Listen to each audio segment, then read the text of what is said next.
Juste avant de continuer avec la vidéo d'aujourd'hui, un petit mot de notre fantastique sponsor Look. Il y a quelque temps, j'ai vécu ce moment que tout le monde finit par connaître, vous partez à la recherche d'un fichier important. Et oui, je suppose que celui-là est chez perdu ou écrasé, ou alors il est simplement enterré quelque part, dans 5 dossiers différents, sur 3 services cloud différents. J'ai l'impression d'avoir 6 ordinateurs, chacun pour une tâche différente, un à la maison, un au travail. Oui, les fichiers se perdent, et tu réalises que ta vie entière est stockée sur les serveurs de quelqu'un d'autre. Alors écoute, dernièrement, j'ai décidé de passer à Proton Drive pour stocker beaucoup de mes affaires importantes. J'ai mis mes scripts là-dessus, des fichiers de projet, des photos, même des photos personnelles, parce que tout est chiffré de bout en bout là-bas. Ça veut dire, en gros, que toi seul peux accéder à tes fichiers, pas les annonceurs, pas les systèmes d'IA qui collectent des données, même pas Proton eux-mêmes. Je m'en sers pour les sauvegardes automatiques et le partage de fichiers de projet avec des collaborateurs. En utilisant des liens sécurisés, tu peux même protéger ces liens par mot de passe ou définir une date d'expiration, ce qui est une fonctionnalité supplémentaire appréciable si tu envoies clochant quelque chose de sensible. Ils offrent ProtonDoc et Sheets pour rédiger des documents ou gérer des feuilles de calcul dans le même espace chiffré sans renoncer à ta confidentialité. Pour les découvrir, utilise le lien dans la description ou va sur Proton Mipacre Warfront. Il sera en haut de la description et dans les commentaires épinglés. Ils font une promotion de printemps en ce moment jusqu'au 2 avril. Donc si tu décides d'en profiter un peu plus, eh bien, il y a une promo en cours. Donc c'est fantastique. Tu peux profiter de l'un de leurs forfaits avancés pour un peu moins cher. Merci à eux de sponsoriser cette vidéo. Et maintenant, retour à la vidéo du jour. Si la nation iranienne avait une arme secrète, eh bien, tu penserais que l'Iran l'aurait déjà utilisée, non? Je veux dire, cela fait environ 4 semaines complètes que la dernière guerre au Moyen-Orient a commencé. Et bien que la République islamique règne toujours sur Téhéran, elle a pris une sacrée raclée. Une génération de dirigeants iraniens a été éliminée par la puissance aérienne étrangère, tout comme nombre de leurs remplaçants. L'Iran a réussi à fermer le détroit d'Ormuz, a semé le chaos à travers le Moyen-Orient et a pris en otage le marché mondial de l'énergie. Mais en retour, l'Iran a subi des ravages dans l'ensemble de la société.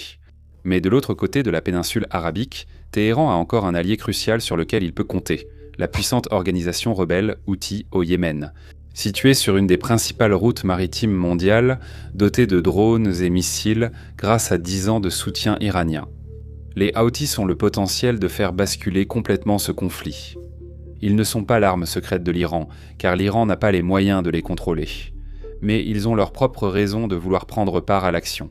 Les États-Unis, Israël et les nations du Golfe Persique surveillant de près les Houthis, rassurés par leur décision de ne pas entrer en guerre jusqu'à présent. Il est possible que les Houthis ne veuillent pas rester en dehors de cette guerre. Ils pourraient plutôt attendre le moment idéal pour intervenir et causer un maximum de dévastation. Prospérité sans défense. Officiellement connus sous le nom d'Ansar Allah, les rebelles Houthis du Yémen bénéficient du patronage de l'Iran depuis le milieu des années 2010, lorsqu'ils ont explosé sur le devant de la scène et se sont emparés de la capitale du Yémen. Aujourd'hui, les Houthis contrôlent la majeure partie du territoire de l'ouest du Yémen, où réside la grande majorité de la population du pays. Fondamentalement opposés à Israël et aux États-Unis, les Houthis ont lancé ce qu'ils appellent une campagne de solidarité. Pendant la guerre d'Israël à Gaza et ses conflits antérieurs avec l'Iran et d'autres forces supplétives pro-iraniennes, les Houthis ont notamment lancé une longue série d'attaques contre des navires de commerce maritime en mer Rouge, une voie navigable essentielle qui gère plus d'1/10 du commerce maritime mondial, et qui longe la côte du Yémen sous contrôle Houthi. Bien que les Houthis et l'Iran aient des liens étroits, leurs relations demandent nuance pour être bien comprises. Contrairement à la coalition disparate de groupes de milices sur laquelle l'Iran peut compter, comme en Irak ou l'organisation Hezbollah basée au Liban, les Houthis ne sont pas simplement une arme que l'Iran peut pointer et utiliser contre ses ennemis. Les rebelles Houthis contrôlent un proto-État, un mouvement religieux et idéologique, ainsi qu'une économie à l'échelle d'un État dans l'ouest du Yémen, entre autres. Ils ont leurs ambitions, objectifs géopolitiques et systèmes d'incitation guidant leurs décisions. Ils existaient bien avant leur partenariat avec le régime iranien et ils ont clairement l'intention d'exister encore très longtemps après. Ils sont généralement alignés avec l'Iran, mais ils ne sont pas une véritable force supplétive. En réalité, ils se situent quelque part entre un proxy et un partenaire. Bien sûr, ils sont aussi un partenaire qui tient aussi du supplétif, que l'Iran souhaite armer, entraîner et rendre capable de semer le chaos au Moyen-Orient. La taille réelle et les limites de l'arsenal des Houthis restent inconnues, car Israël, les États-Unis et d'autres services de renseignement les considéraient surtout comme insignifiants, jusqu'à ce que le monde soit surpris par leur campagne en mer Rouge. On sait que le groupe a divers missiles balistiques à longue portée, souvent inspirés de modèles iraniens, et un arsenal plus limité mais tout aussi puissant de missiles de croisière. Comme d'autres alliés de l'Iran, les Houthis maîtrisent les drones kamikazes modernes et disposent d'un arsenal croissant de drones marins. Encore plus compliqué pour leurs adversaires étrangers, les Houthis peuvent produire eux-mêmes plus de missiles et drones grâce à leur capacité interne. Même les chefs militaires américains reconnaissent la capacité d'innovation des Houthis dans le développement d'armes et leur résilience au combat, malgré des années de frappes américaines et israéliennes. Cela reste un problème majeur mondial. Parce que, même en temps normal, les Houthis font partie de ces rares acteurs non étatiques capables de semer le chaos bien au-delà de leur propre territoire. Pendant la guerre Israël-Hamas, les frappes des Houthis en mer Rouge ont poussé le trafic commercial mondial à éviter cette route, forçant les navires à contourner l'Afrique par un trajet bien plus long. Selon les experts du commerce mondial, la campagne des Houthis a affecté plus de 1000 milliards de dollars de trafic maritime, causant des dizaines de milliards de pertes, des dommages à des dizaines de navires, le naufrage ou le détournement d'une demi-douzaine d'autres, ainsi que le coût d'une campagne aérienne et maritime multinationale menée dans la durée. Prenez cet épisode récent et troublant des Houthis et imaginez les conséquences d'une campagne similaire dans une période encore plus instable au Moyen-Orient. La guerre entre l'Iran, Israël, les États-Unis et quiconque l'Iran attaque est une guerre qui a transformé l'ensemble de l'économie mondiale en armes. Les attaques iraniennes ont visé raffineries, centres de traitement du gaz naturel liquéfié, sites d'extraction et autres cibles, provoquant le chaos sur les marchés mondiaux de l'énergie. L'Iran a créé un tel danger dans le détroit d'Ormuz qu'il est devenu trop risqué et trop coûteux pour les navires d'essayer de le traverser. Cela signifie qu'une voie maritime qui transporte environ 40% du pétrole brut mondial acheminé par mer et un cinquième du GNL a été retirée du marché mondial pour une durée indéterminée. Les nations du monde se préparent à des pénuries qui pourraient endurer des mois, voire des années, tandis que les grands acteurs de l'industrie mondiale annoncent qu'ils s'attendent à ce que les prix de l'énergie continuent d'augmenter. Les États-Unis et leurs alliés font de leur mieux pour atténuer l'impact économique et minimiser cet impact lorsqu'il ne peut pas être atténué. Mais les dégâts causés à l'économie mondiale ne cessent de s'aggraver. L'Iran a prouvé sa capacité à frapper des installations énergétiques essentielles malgré la présence de défenses aériennes occidentales. Ces frappes s'accompagnent d'une menace implicite selon laquelle l'Iran peut encore intensifier ses actions. Tout cela signifie pour les Houthis que le monde fait déjà face à un environnement commercial extrêmement vulnérable et instable. Alors que le détroit d'Ormuz et le golfe Persique sont mis hors service, la pression augmente. Partout ailleurs, les autres routes maritimes deviennent encore plus importantes, et les coûts d'une perturbation à un autre endroit n'ajouteraient pas seulement aux problèmes du monde, mais aggraveraient à l'ensemble de la situation. C'est là bien sûr que les Houthis entrent en jeu, une faction extérieure dotée de la capacité militaire, de l'allégeance géopolitique et de la volonté avérée d'agir contre l'une des routes commerciales les plus importantes de la planète. Donc, en gardant tout cela à l'esprit, nous allons concentrer notre attention sur deux questions clés. Pourquoi les Houthis voudraient-ils se mettre en danger en rejoignant le conflit ? Et pourquoi n'ont-ils pas déjà agi ? Mais avant d'aborder ces questions, j'aimerais prendre un moment pour parler de Frontsco, qui est le site premium de notre équipe, notre média d'actualité écrite et la plateforme incontournable pour l'analyse des conflits mondiaux. Sur Front, notre équipe travaille avec des journalistes primés et des experts pour offrir des analyses clés sur les guerres, les foyers de tension et les enjeux géopolitiques qui façonnent notre monde. Chaque semaine, nous proposons des vidéos exclusives et notre rubrique Briefing, une sélection dominicale d'histoires méconnues du monde entier. Sur Warfront, nous offrons chaque semaine des contenus gratuits, comme notre newsletter bi-hebdomadaire sur les conflits mondiaux, Warfronts Weekly, et notre podcast audio exclusif, The Iran Daily Dispatch. Essayez ces produits gratuits. L'abonnement à France Compagnie coûte 5 $ par mois ou 50 par an. Visitez le site et abonnez-vous si cela vous plaît. Et maintenant, revenons aux rebelles Houthis, au cas des Houthis. Dites ce que vous voulez sur le succès surprenant de l'Iran dans ce conflit, leur capacité à bloquer l'accès au golfe Persique, leur capacité à frapper des infrastructures régionales bien défendues ou leur capacité à maintenir le régime iranien intact, malgré des frappes de décapitation à répétition. Mais aussi efficace que soit la stratégie de guerre de l'Iran, il est impossible d'ignorer l'autre côté de l'équation. Pour l'Iran, sa direction, son armée et son peuple, ce conflit a été un véritable cauchemar. Quels que soient les succès obtenus par l'Iran, ils l'ont été alors que le pays se trouvait du mauvais côté d'un immense déséquilibre militaire face aux États-Unis et à Israël. L'Iran a été bombardé sans relâche et il a été témoin de la mort de bien trop de civils innocents. Il y a quelques semaines, les frappes sur les infrastructures pétrolières iraniennes ont été si destructrices que des villes ont subi des pluies noires toxiques. Alors, compte tenu de la destruction que l'Iran a subie dans ce conflit, pourquoi les rebelles Houthis voudraient-ils s'impliquer? Eh bien, malheureusement pour le reste du Moyen-Orient, les Houthis sont assez similaires à l'Iran dans leur façon d'évaluer les risques et les bénéfices. Lorsqu'un adversaire étranger apparaît avec des avions de guerre au-dessus du territoire Houthi, le groupe s'attend à perdre des combattants, des civils fidèles et même une partie de sa direction. Comme l'Iran, la doctrine Houthi privilégie la survie de l'organisation dans son ensemble, en considérant certains coups extraordinaires comme le simple prix du martyre. Les Houthis l'ont déjà prouvé lors de frappes contre la mer Rouge et Israël, continuant leur campagne malgré de lourdes pertes infligées par Israël et ses alliés. Tout aussi important, les Houthis ont des raisons précises de vouloir participer à ce conflit. D'une part, ils entretiennent une relation de longue date avec le régime iranien. À un moment où il semble que le régime ne va pas seulement survivre, mais devenir encore plus radical, plus militariste et plus dépendant du corps des gardiens de la révolution qui soutient les Houthis depuis des années, non seulement cette situation serait avantageuse pour les Houthis, mais le groupe ne veut surtout pas donner une mauvaise image de lui en restant en retrait lors du moment de vérité de l'Iran. Les Houthis ont aussi des motifs égoïstes pour participer, malgré l'indignation mondiale causée par leur campagne en mer Rouge. Cela a aussi légitimé la revendication des Houthis au pouvoir au Yémen, tant au niveau national que régional. Les Houthis veulent être reconnus par le monde entier comme les seuls souverains du Yémen.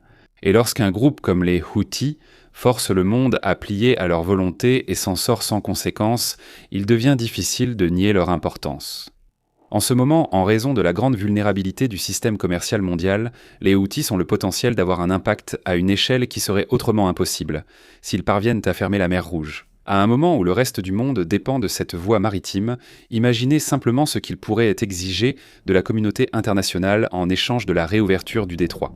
Mais si c'est bien ce qui motive l'action des Houthis, il faut aussi se demander, pourquoi n'ont-ils pas déjà attaqué ? Eh bien, malgré leur volonté d'accepter de lourdes pertes, il est vrai que les Houthis ne voudraient pas s'engager dans une bataille où ils se feraient en simplement botter les fesses. Leurs forces ont diminué après les frappes aériennes précédentes. Ils devront affronter une mission multinationale de sécurité maritime en mer Rouge, et il est possible que la direction Houthi ne se juge pas prête pour un tel combat. Ils se sont aussi concentrés sur des missions locales, tentant de renforcer leur contrôle sur le Yémen, après des bouleversements survenus ces derniers mois. Mais bien qu'il soit possible que les Houthis pensent qu'une attaque n'en vaut pas la peine, leur acceptation du risque lors des précédentes phases du conflit suggère que cette explication est incomplète. La réponse pourrait dépendre des attentes des Houthis sur l'évolution du conflit, autant que de leur capacité à semer le chaos mondial. S'ils agissaient maintenant, ils pourraient n'en croire qu'ils peuvent obtenir encore plus en attendant que le conflit se déroule un peu plus longtemps. La direction Houthi est pleinement consciente du contre-exemple ici. Le Hezbollah, une faction combattante, semble être entré dans le conflit au pire moment possible. Le Hezbollah n'a pas réagi immédiatement lorsque la guerre a éclaté, et il n'a pas su tirer le meilleur parti de ce qui aurait pu être une attaque surprise. Au lieu de cela, ils ont lancé une attaque aérienne relativement limitée contre le nord d'Israël et ont immédiatement attiré la colère d'une riposte israélienne à grande échelle.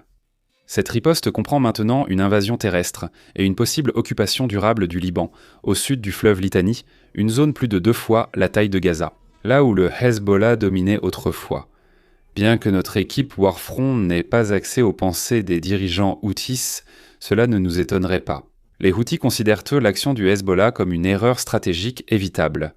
De leur point de vue, de l'autre côté de la péninsule arabique, les Houthis ont déjà été récompensés pour leur patience stratégique, et leur situation ne cesse de s'améliorer.